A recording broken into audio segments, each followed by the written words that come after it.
guys, today I'm back with another Oily Skin Diaries foundation review. Today it is all about the Makeup Forever Matte Velvet Skin. I've had a few weeks with this foundation to test it out and I definitely have some strong opinions on it. As always, I will have links down below for other Oily Skin Diary videos like skincare, other foundations, along with shades that I am in more popular foundations if you're looking to match yourself, and timestamps if you want to skip ahead to a particular part of the review, be it the before and after, flash photo test, end of the day, all that good stuff. And then I also do have a few shades of this that they sent me, so I'll have blog posts linked down below that swatch this foundation next to some of my other foundations if you're trying to match yourself, and just this foundation because I have like Y405, Y415, and Y425 if you're trying to match yourself, because I know that can kind of be a nightmare. So be sure to subscribe if you are looking to see more oily skin content, because I have lots coming up. But let's go ahead and get started.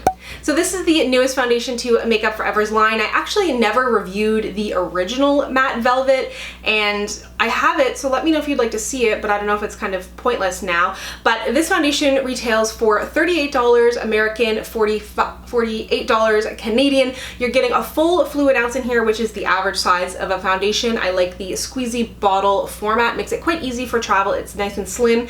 Keep in mind when you're looking at the bottle, this shade is not exactly the shade that's in the bottle. It's quite close, but if you look down here, you can actually see it's kind of like a little bit of a fake outline. So something to keep in mind. Doesn't really bother me that much. It's quite close actually to what the shade is in there. And this foundation is kind of the new improved formula of the Matte Velvet, and I asked my contact at Makeup Forever, you know, what's the real difference here? Is it just a packaging thing? Is it a shade thing? What is it? And basically the ingredients in here have just kind of been reformulated. There's some new ingredients in there, and what they're calling, let me double check, I believe it's like a Flexi Fit. Yeah, so they're calling it Flexi Fit, which is a group of ingredients that has complex polymers, Sebum, which I'm guessing has something to do with sebum, which is the oil in your skin, and glycerin and amino acids. So basically it's gonna blend a little bit better than your skin, better than the previous version, and look a little bit lighter while still giving you that coverage and that matte feeling without getting a little bit cakey as the previous version. I guess they felt that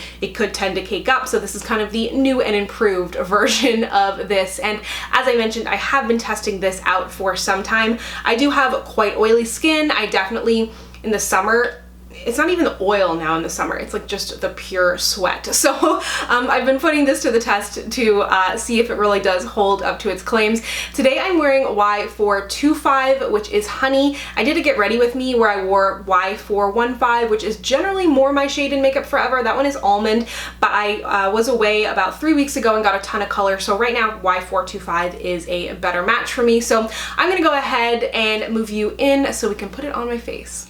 So I've gone ahead and primed half my face. They recommended using the hydrating base that they have, so I put this kind of all over this half of my face and then put a little bit of their mattifying just in kind of the center of my face where I find it gets oily. I don't feel like you need a primer with this foundation, but that being said, I feel like the whole primer debate is I don't know, up for debate. A lot of people feel like they need a primer. Oh my god, you have to use a primer. A lot of people are like, I don't see a difference, I don't get it. I'm kind of somewhere in the middle. I'm starting to move more towards enjoying using a primer, but I don't feel like you need it. I've worn this both with and without. For the texture, as you can see, it's really, really thick. Like, it says it's a liquid, and I mean, technically it is a liquid, but it's very thick. Like, it's not dripping anywhere. That being said, I do like a sponge with this, a wet sponge. I find I get the most even coverage. It's super fast, really blendable. You are going to lose out on a little bit of coverage if you're going in with a super dense brush. That will maintain the coverage, but I'm more of a medium coverage kind of gal at the moment, but I do find this quite buildable, so it kind of you can kind of go from medium to full, and that of course is going to depend on, you know, the condition of your skin. If you have beautiful skin, then you know, everything looks full on you, as I've said before. And my skin has cleared up quite a bit, but I'll be able to show you how it goes on this guy over here. So it's one very light layer. I'm gonna build it up just a little bit. I like to just build it up on my cheeks and kind of leave my forehead clear, because my forehead doesn't have a lot going on. I've got freckles through the center of my face, so I try to leave those exposed a bit. And I basically just kind of put like the remnants on my nose because I like to leave my freckled nose. And did I say this? I like it with a sponge better. Yeah, I think I said that. I find with the brush, not that I got streaks, but I kind of had to work a little harder to blend it out. And I kind of thought a beauty blender would be harder, or this is actually a Liz Wautier sponge. I thought a sponge would be harder because it is so thick, but it's not at all. It's a delight to blend out, and I think it just looks like skin. Like, it looks incredible. You can see no foundation. So I'll show you the coverage over here, because this is kind of the more issued side. But I think I mentioned this in my Get Ready With Me, but I really have had just amazing experiences with Makeup Forever products. I think they do such good, consistent products. And they're not like the most flashy, because you know, it's a makeup artist born brand, or kind of a stage makeup brand. But I think what they actually do is incredible and quite high performance. So while I'm building this up, I meant to tell you this, I'm just here rambling. On the Sephora website, it says it's a breathable full coverage foundation with a lifelike matte finish that blends and breathes for up to 24-hour wear, full coverage, matte finish, liquid for normal, dry, combination, and oily. And as always, no matter your skin type, let me know if you have tried this and what your experience has been, to help other people out, because of course I'm just one face. So it's creamy, blendable, zero shine, never cakes or flakes, so skin appears natural. I really like that, like, the natural foundation is a thing. Because it's not, because it was like, oh, like, what is this glitter? When did I wear glitter? But it was like, everything was like dewy and wet, and then it was like cakey and dry. So I like that we're in like this long wearing natural phase here, because that's what I'm all about. So I think it did a really, really good job covering here. You can always spot conceal. That's kind of my recommendation if you do have a lot of breakouts, so that way you don't need to put too much foundation on your face, because then that will look cakey. I always recommend spot concealing, but I think that this looks so good. I think I could wear it just like this with no concealer, no makeup, and I would just look like I had flawless skin, which I cannot say for many foundations. It's kind of the no concealer foundation. I've mentioned that before. And for something that says it's full and gives such nice coverage, I just think this looks so good. Let me prove it to you by getting real in your face. Let me turn on the light here, so you can see. Can you see? Don't I just look like I drink all my water and do all the things, like I, you know, do all the things for good skin? I think it just looks amazing. So as you can see, I think the coverage looks really, really good. It's built up beautifully. There's a little bit of a sheen to my skin, but again, it is that really natural matte finish, more matte than it is dewy, if that makes sense. Doesn't look flat by any means. It feels incredibly, incredibly lightweight. I love it, okay? I love it, I love it. Not to ruin the, not to ruin the surprise here. So I'm gonna go ahead and put on the rest of my makeup, take some photos so you can see how it performs that way, and I'll be right back. So I'm back with a full face of makeup, and if my Instagram tutorials are live, I filmed a tutorial for this eye and lip along with a new mascara that I'm wearing.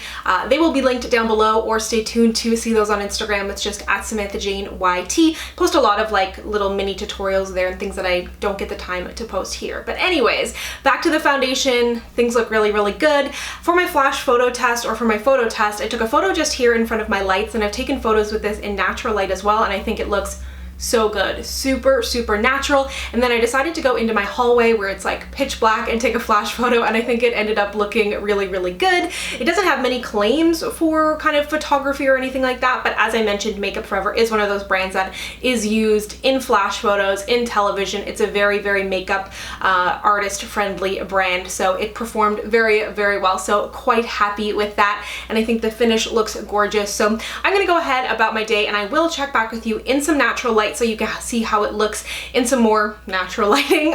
So I'll see you then. So I'm here to do my midday check-in in some natural light. I thought I would wake Rue up from her nap so you could see her. You haven't seen her in a little while. What do you think, Rue? I know, it looks really good, right? And on my lips, I just ate some frozen blueberries, so that's why they look a little bit blue. But yeah, things look quite good. I went out for a walk this morning and I was sweating, and I didn't blot or anything when I got home. I just kind of let it dry on my face. Sorry. But yeah, let me get you close so you can see. I think it looks really good on my skin. It hasn't oxidized. It doesn't look oily. It feels really good. Feels like secure on my skin. And I really love the way that this looks, and it feels really, really comfortable, and I think it looks like just as good in like my studio lighting as it does here in more natural lighting. So I'm going to continue to wear it for a few more hours, and then I will check back with you at the end of the evening, but I think you already know how I feel about this foundation. It's now the end of my makeup day. I'm wearing my house romper. It is time to call it a day, and I wanted to show you how this foundation held up.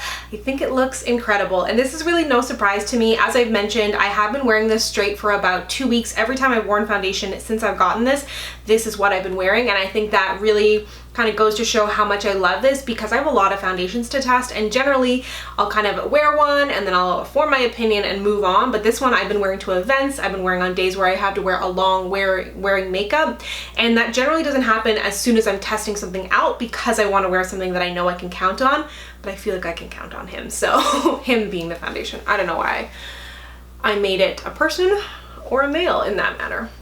I'm gonna blot a little bit. I am a little bit shiny. I mean, I'm oily, that's nothing new, but nothing has really broken down.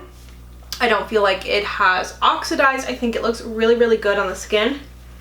And I'm just using a toilet paper because that's what's available to me. And I could absolutely continue to wear this, but I do want to remove my makeup as I am heading, gonna try going for another run. That's something I've been doing lately, trying to get fit. But that was another point I wanted to make was, first of all, cover your ears if you are someone who can't handle makeup no-nos and want to tell me that I've done wrong. But one day I did wear this to the gym. The day I actually filmed the Get Ready With Me that I mentioned earlier, I had just done my makeup, and I have this habit of kind of putting the gym secondary to work unnecessarily. So I'll be like, oh, I just put on this foundation and I want to see how it wears, or I'm testing a foundation so I can't go to the gym today, blah, blah, blah, blah, blah. So I was like, you know what, let me wear it to the gym. Let's see what happens.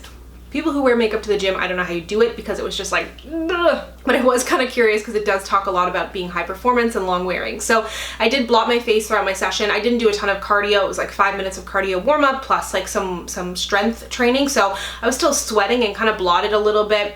And then I actually ended up just kind of touching it up and wearing it later that day because I was really curious just to see how it wore. And then another day I fell asleep wearing it. I know, the people are going to be coming for me with pitchforks. But again, I thought it held up really well. I wore it at the beginning of this week when I got my hair done. I had some water on my face. And I thought it held up really well there. So I've had really, really good experiences with it.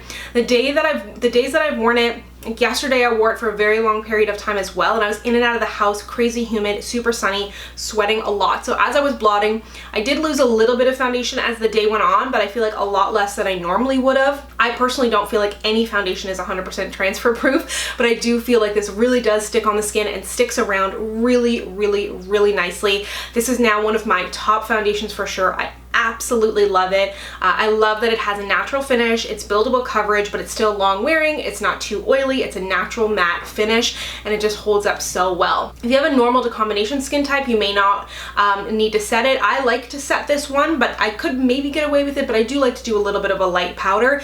If you have dry skin, it does say on the Sephora website that it could be good for dry skin. I mean, I'm always kind of guessing whether it would be or not, but this doesn't feel super dry and super crazy matte and tight on the skin, so it could work for you. But as always, let me know down below what you think.